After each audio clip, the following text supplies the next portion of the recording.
The times it was good, it was really good. The times even when it was bad, I reminded myself, this is what leaders go through. This is what you're supposed to. It isn't all fun and ice cream socials. But I would do it again in a heartbeat, but it really is time to leave. Well, you are hearing our past Seattle City Council president, Debora Juarez, who spoke to me at the end of her 2 terms in office last December. She said it was time to leave.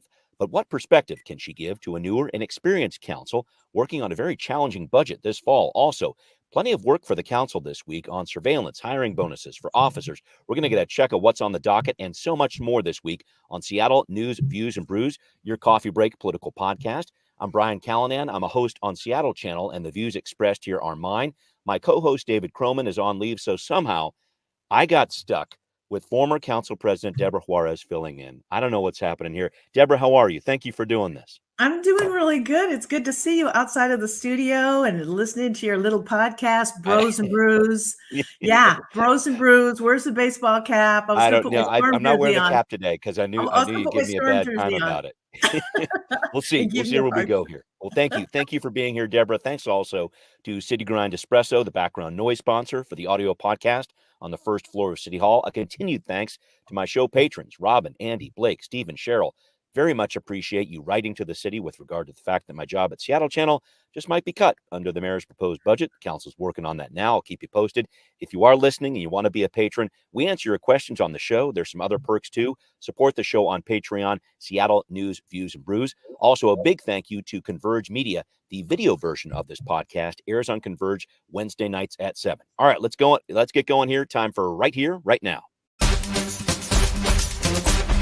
All right, Debora, let's get to it. What have you been up to? What's going on? You wish you were still on council? And whatever it is that y'all do. But I just finished up yesterday on our podcast, Unfiltered, and Omari and Enrique reminded me, because I said I was going to be on your show, that whatever I do here will show up on Converge. So I better be careful and not make sure I stay consistent. Yeah.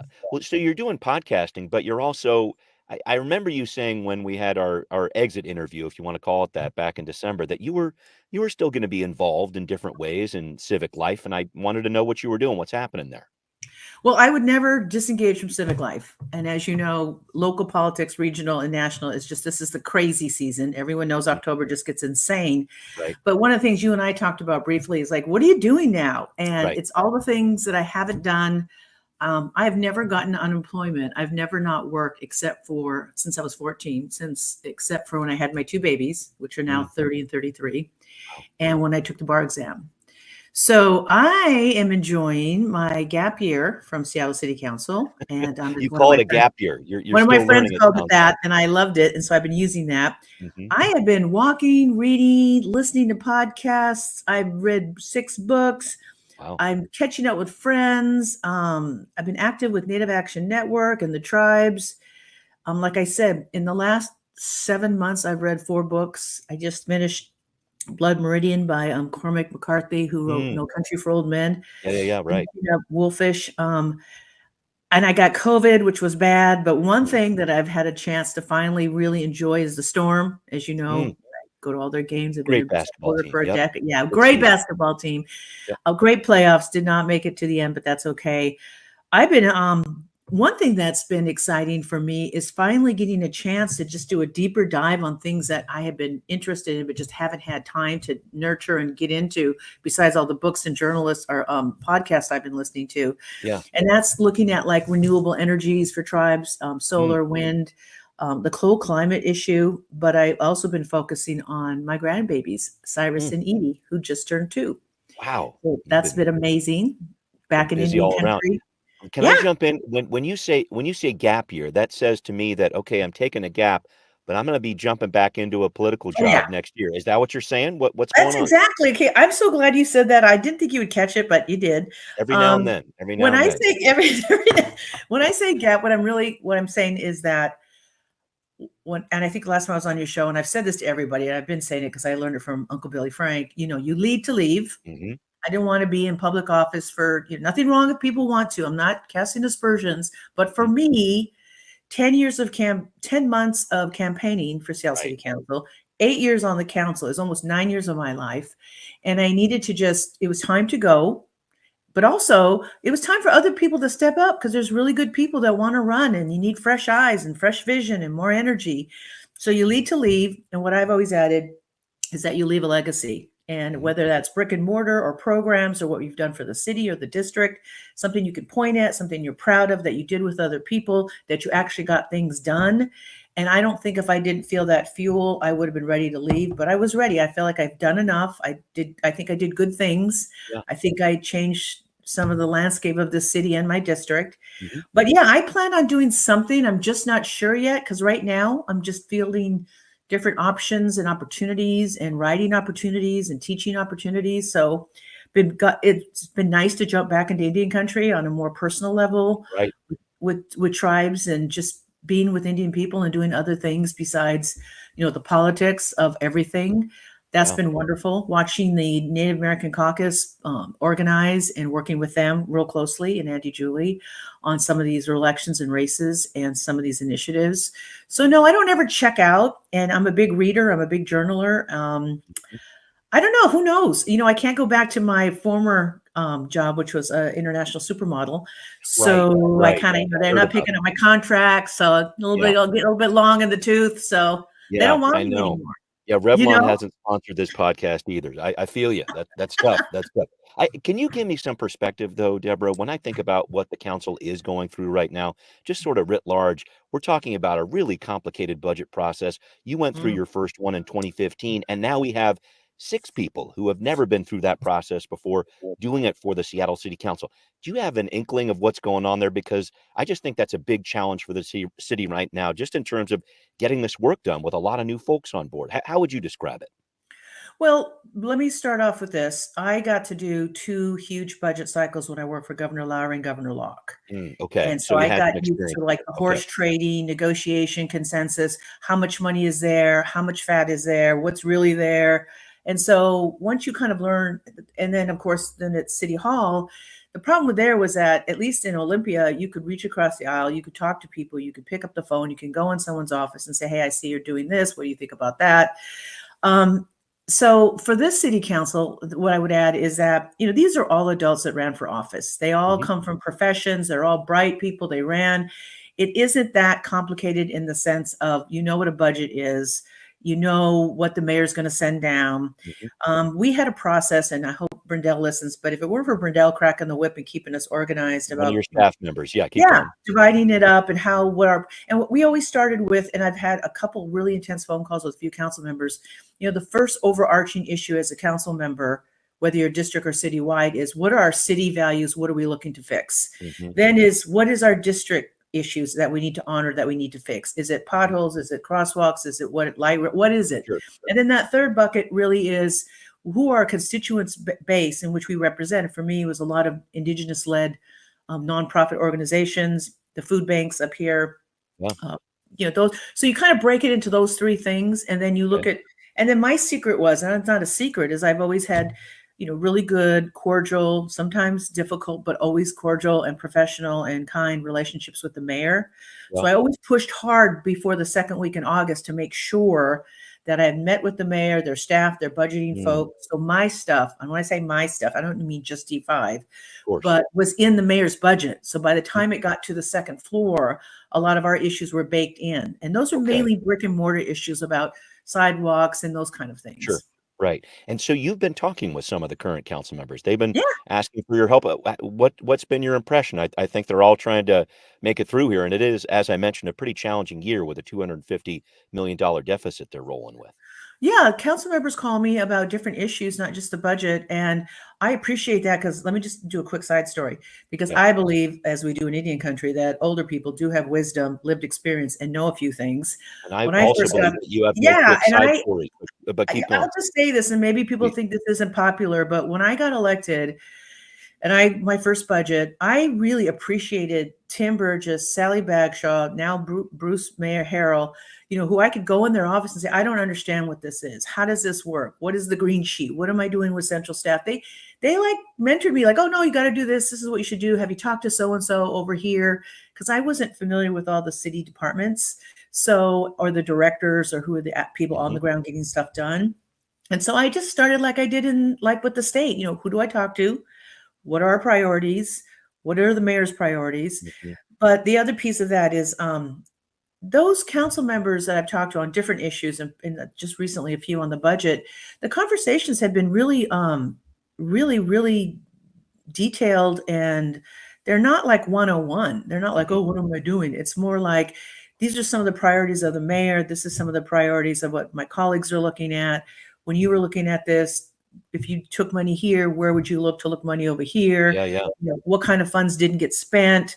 What are the provisos? Explain, you know, like that kind of stuff doesn't, once you get the job, I don't, maybe when people are listening, it's not as easy as it looks. It's hard. And but one thing I tell everybody, and I just did this for a Native Action Network training session and with a bunch of other electeds, and I say this all the time, as long as you're honest with people and you're direct and you're straightforward and you say, I can do this or I can't do that, they may not be happy about that, but as long as they respect you and they know that you've not lied to them and told them something that's not true just because they happen to be in front of you, you can't do that.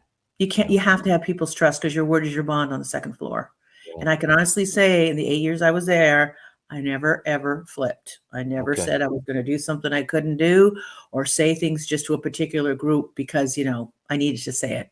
Yes, I changed my opinion on some things, but I also called those people up and said, hey, I know we talked about this 6 months ago. Here's the landscape now. The money's not there. This is what I'm looking at. I don't think I got the votes, but let's look at it in the supplemental. Give me something, you know, slim down. Or what placeholder can I put in there, proviso, to get you where you need to be? But I always try to align my views too with what the mayor's objectives are, because they're the city objectives as well. I don't really go, oh, it's the executive, it's the legislative. You know, it's three stools of government, and I need to work with the executive and the judicial. Yeah, that's definitely part of it. Just a final thought on this budget that's come out here. It's I know there's this deficit they're rolling with, and you've talked to them about that. We're talking about how the mayor's trying to fix it, and there's some of these payroll tax dollars going in here. Do you see it on a good path ahead? Just talking about it in general terms. Where are you seeing this budget process for the city going? Well, I don't want to say on a good path, because it's never, no one ever gets what they want, but this isn't it 285 million? Yeah, it's getting, there's some estimates that have it that the high. overall budget is 1.9 billion. Right. And it steadily goes up as everything else does.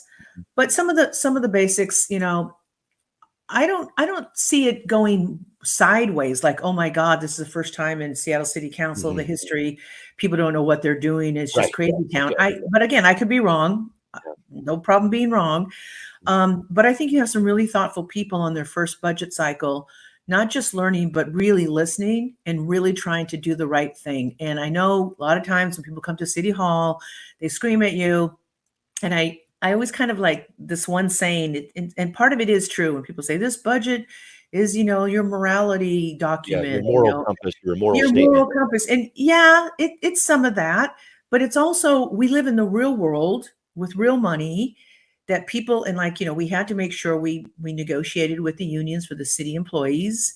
And there are things, some bills have to get paid, but you're right. You do need that voice in there for those people that never get heard, to make sure that they're there. And, you know, there's some nonprofits too that have been around. They're like legacy nonprofits that for a while there, you know, they just got in line first and got money first. And I always said, you know, we need to have some fresh faces and organizations and new approaches. And I don't think there's anything wrong with that. No, and I think that's going to be a big conversation in the months and years ahead when you talk about different human service providers too. Well, I wanted to check on something else, what's going on with the docket with the Seattle City Council this week. There's plenty when it comes to police, public safety, surveillance, even some statewide ballot issues. I'm going to break it down coming up on Now Hear This. Well, the council will be back in full budget mode next week on the 16th, but this week they're very busy too, working on a resolution opposing I-2117, the statewide initiative that would gut the carbon market created by the Climate Commitment Act. Councilmember Morales sponsoring that. The council also finalizing a vote on allowing for more closed-circuit television and the use of a real-time crime center, what the city is calling a technology-assisted crime prevention pilot project. And finally, that idea of providing bonuses from $30,000 to $50,000 to officers who apply to the Seattle PD from other departments outside the area. That program, it will now be permanent. And Chief Juarez says helping recruiting can't come fast enough. Although we're encouraged by the recent increase in police job applications and our improved onboarding processes, it's still going to take us years to fill all of the officer vacancies and restore our staffing to safe levels. Well, Debora, a few things have changed since you left office, and a few have not. For one, we have this growing CARE department. The Community Assisted Response and Engagement provides 911 alternative responses, social workers going out responding to some calls. But then on the other hand, Seattle continues to struggle, like a lot of places, including tribes too, in hiring law enforcement officers. That's why the council is looking at all these different incentives. So I wanted to look at the big picture with you here.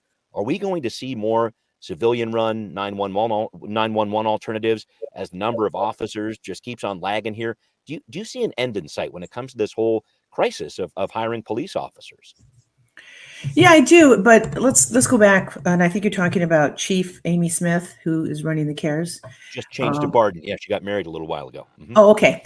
But she was amazing. And that whole idea, we have good council members that put that together. And we always wanted to see alternative for safety checks. And, as a standard saying is, not every emergency situation needs to be met with a badge and a gun, but some are. And we have to recognize that as a city as big as we are. I think we're up to 850,000 people. Mm-hmm. And with big city, as they say, big problems. As far as we're seeing across, and again, I haven't been as engaged as you, and I think you and I had a back and forth about that. Sure. I don't work there no more. I don't read the clips. I don't read a lot of this stuff. I was trying to look at big picture if you could. Yeah, it's like, come on now. But what I have seen in my age growing up, two things. Police departments recognize the change. Leadership is recognized. The harm of not changing, as we all know, even before we got to the consent decree. Mm-hmm. Police cannot be who they were 20, 30, 50 years ago. They have to be 21st century, respect, protect, those kind of warriors. Warriors aren't people that go out and hurt people. Warriors protect people. Guardians. Yeah, I've heard Sue use the word guardians a lot. Like they're the protectors of the fire. Mm-hmm. They're the protectors. They're the ones that you look to, that you're going to protect me when I call and something's wrong. Mm-hmm. So that mentality is changing a lot. And it isn't that we don't need police, it's that we need a different and better kind of police force. And what does that mean? And so now that question is being answered, like we have these alternatives. And I almost don't even want to say alternatives, but I guess that's the word we do use for government, because a lot of these, if you're in smaller communities, I'll just give an example, like on my reservation, a few others, local police are usually tribal members and they know so-and-so and they bring them home or they talk to them, or, there's just more of a human element because we all know each other. You can't always do that in a big city, but you can do that with precincts when people get to know those officers. Mm-hmm. And I just don't want to list, but I can think of about a dozen officers that I've known at least 20 years in the community that people know them. Right. And, know them by name. Yeah, that's good. And certainly when we had some school resource officers too, a lot of the folks in high school knew the officer and, eyes and ears. And I'm not, again, because then what people start saying is, oh, you want to militarize Seattle Public Schools. Right. No, I don't. I just want somebody there with eyes and ears who's an adult that maybe young people can approach about, hey, I heard so-and-so has a gun. Yeah. You know what I'm saying? That's right. Because that's more important than the performative political stuff. So I think that is going to change. I can bleep you if you need to, Debora. No, it's okay. I don't. I'm trying to. I'm being really good about not doing that with you because I have no F-bombs. And so that's going to change. And I commend any officer or chief of police that steps in and recognizes that. I think Chief Best did. I think Chief Diaz did. And I have not met. I think I've met her maybe one time. Chief Rar, Susan. Is it Susan? Sue Rar, yep. Mm-hmm. Sue Rar, when she was over at King County. Right. And again, I would like to see, more of that. I mean, hell, I'd volunteer for that job, to be a person to go do welfare checks in communities and get people to know you, because I think that's important. Yeah, it is important. And I wanted to take it next level, if I could, with you here and talk about something more specific to D5 when it comes to public safety. This idea of having these new SOAP zones, the stay out of areas of prostitution. So District 5, Kathy Moore is working on it, who took over for you in D5. She successfully passed this measure, stay out of areas of prostitution, focuses on Aurora Avenue North. Seattle's had prostitution, sex trafficking, other crimes for decades. I think it's fair to say on the record, these zones, sometimes they make some accomplishments and sometimes they don't. They're not always successful. I just wanted to get your take on how you think this approach is going to work in D5 on Aurora Ave North. Well, let me give you a little historical perspective. when I was a public defender and a judge in the 80s and 90s, we did the soap and soda orders. Those were often in plea agreements, like stay out of area, you do no soap, soda, but, and then the piece there was that, if you violated your agreement when you pled guilty or you were found guilty, that could be some enhancement if we catch you there later. Right. So I understand the tool. I'm guessing, though I have not looked at it, that what has been proposed by Councilmember Moore is much more sophisticated than what we saw in the 90s. Mm-hmm. And I should also add that soap and soda orders are not a silver bullet. Yeah. They're not going to, they're not going to end all crime on Aurora. It is going to be punitive in the sense that you're not supposed to be in those areas. But you have to do something. But I will say this about the impact, is that it is the prostitution and the sex trafficking we see now is nothing that we saw in the 90s and the early aughts. It's much more violent. We have younger people being sex trafficked. It's much more organized. And like I said, much more drugs, younger victims. And we have basically human trafficking. And it is just, it got to a fever pitch right before I left. It was getting bad and bad and bad because we were not having any arrests. Yeah. And focusing not just on, of course, the people that buy patrons, Johns, but also people who are selling women and children, pimps. Mm-hmm. Those are the real villains, man. I know I still do this, and my husband teases me, but when I go up Aurora, I always count how many prostitutes are out there, and some of them I just don't see anymore. And I work closely with Aurora Commons, Elizabeth Dahl, on those issues, kind of behind the scenes, making sure that we could get a doctor out there one time a week, and working with the UW. And every budget cycle, I made sure that their needs were met, where they could expand the building, expand services. But this whole sex trafficking thing with social media and what it's done in the imbalance of power between men and women if they choose to be in the sex business, we're not looking at choice here. We're looking at real human sex trafficking in which men are making hundreds of thousands of dollars, drug infused, on victims. And if we're going to pretend that, if you do soap and soda, it'll disenfranchise A, B, and C, I'm just going to call no. Yeah. These are people that are dying up there. Yeah. And those of us that live in the North End, and if you go from like 85th to basically 130th up in near my neighborhood, it's really bad when you see certain people, especially on fentanyl. It's and the traffic that goes through there. So for Councilmember Moore and this Seattle City Council to recognize how violent it is. And one thing I've always watched, and it's interesting, is that women and children, when things go south in any society, it's women and children that get it the worst. Right. Yeah. Whether it's war, you name it, right? Poverty. Push them off the Titanic. Yeah. Yeah, everything. And so that's what we're seeing here. I don't think there's a real value on these women's lives that, I'm going to put aside the noise and chatter of people saying, oh, it's wrong, don't do it, it's blah, blah, blah. Do something. Okay. Is it going to be, like I said, is it going to fix, are all soap and soda orders going to fix and clean up Aurora and get rid of prostitution? No. Is it something? Yes. Hopefully it's better crafted and it's punitive in nature to the people who are making money. And it's also focused on the health, safety, and welfare of the victims that are truly being trafficked, that don't want to be out there, don't belong out there.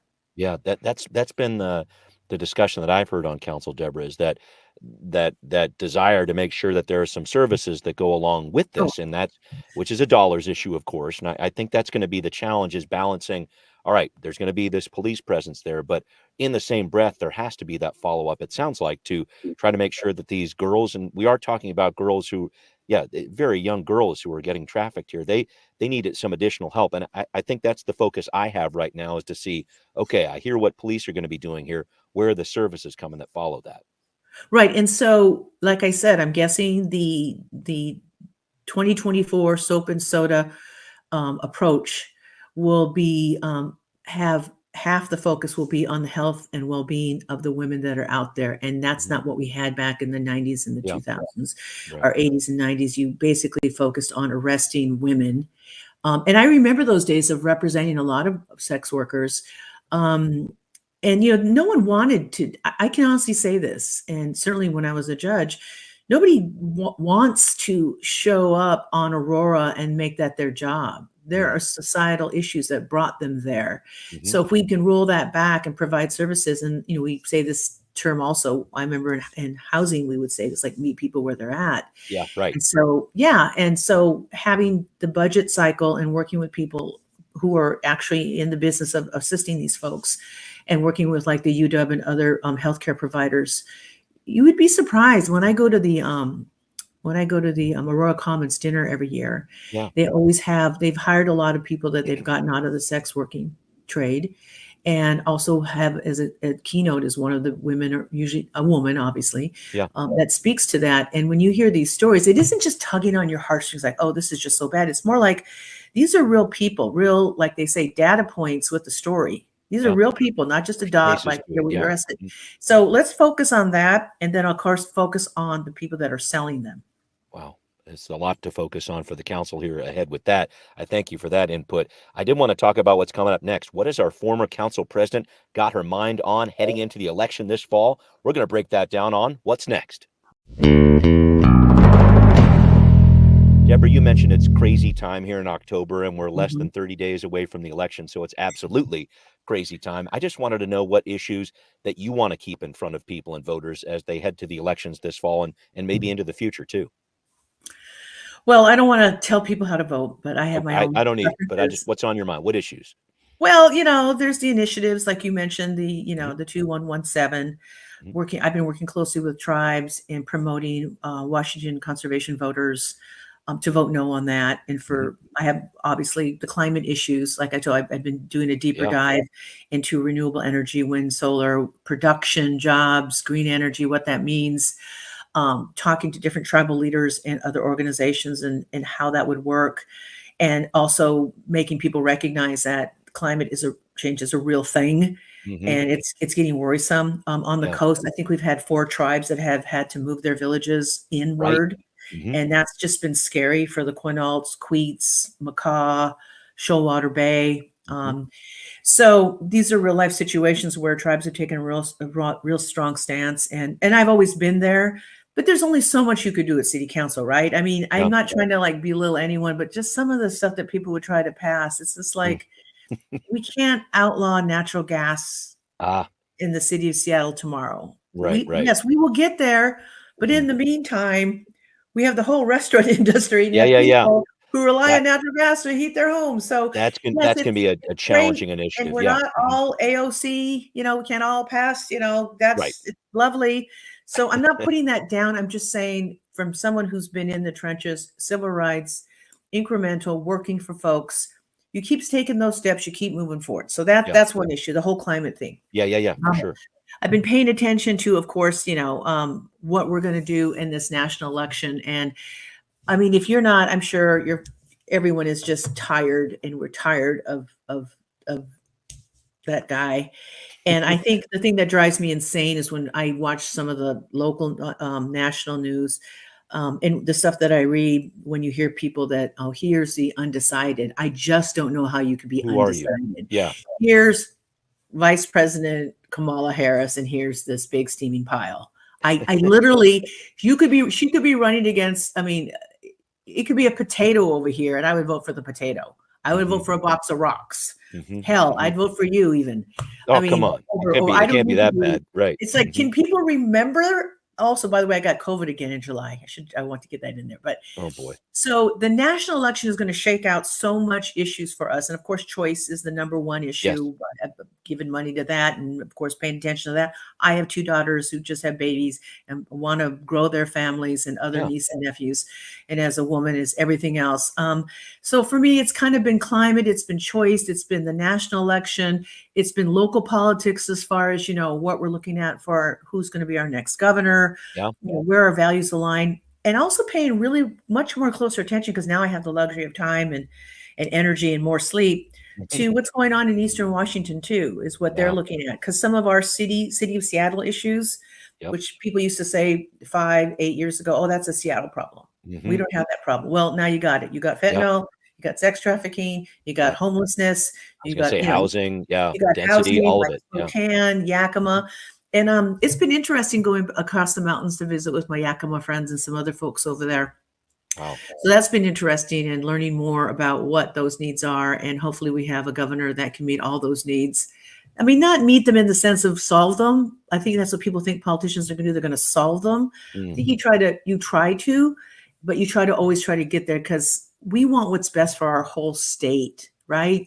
Yeah. Not just the city of Seattle. Yeah, it's funny when I go places, the minute they find out that I used to be on Seattle City Council, I have to explain, for 5 minutes, that it wasn't as crazy as it looked at on the outside. It may have just been reporting. But God bless us. Yeah, right. This is what the gap year is all about too. You gotta exactly. You just say, a little break.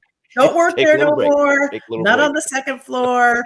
Love everybody. Love everything. Love it. I need to wrap up with you, Debora, and I wanted to point out, I remember talking with you a couple years ago when the Northgate Iceplex went in.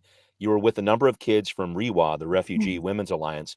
They were learning to skate for the first time. Some of them had never even seen an ice rink before. Great program from the Seattle Kraken and the city too. My question now is it true you're going to be doing a skating recital during one of the intermissions there at Climate Pledge during a Kraken game? What can you tell us? Okay, first about that, let me fact check you in real time. It's called the Kraken Community Iceplex. Thank you. And it's REWA is putting up their second pre-K here in D5. We already have one. We got another one coming, which is amazing. It's called The Nest, with the elders that are there in North Haven. Okay, but don't avoid the question. When is your skating recital? Yes, what do we got? I will be out there doing, from those of you who are really old, I will also be doing like the Dorothy Hamill thing, and I'll probably get the Dorothy Hamill haircut that I had in ninth grade. Okay. And I'll probably dress in all my traditional Blackfeet regalia. So not only will I be ice skating like Dorothy Hamill circa 1978, I will be wearing my full Blackfeet regalia, and you will be right next to me helping me out, sir. Oh, I like a little pair. A white guy. I need a white guy. Come on now. We'll do pair skating. I'll hold you up. A little dirty dancing time. I can't wait. That sounds like a great routine. Oh my God. I'm thinking of that Will Ferrell movie with what's his name? No, we're not going to do the Blades of Fury. Blades of Glory. That could get us in trouble. Well, I got to say, Debora, it's great to visit with you. Thanks again for being here on the podcast. Anytime, and thank you. I've always given you a hard time on your show, so this is really nice to just relax and just shoot the shit. I mean, just talk. Yeah, you can edit that out. As you've been known to do. Well, that is Debora Juarez, our former Seattle City Council president, joining me once again. Thanks to her. Thanks to everybody listening to Seattle News, Views, and Brews, where you can always find out what's brewing in local politics. Thanks again to the patrons who support the show. Really appreciate your help right now. If you're not a patron, join us. Find the podcast on Patreon, Seattle News, Views, and Brews. You can hear us on Apple, Spotify, wherever you listen. Thanks for watching on Converge Media too. We'll see you next time. Seattle News, Views, and Brews is an independent production of Callanan Media Services. Copyright 2024.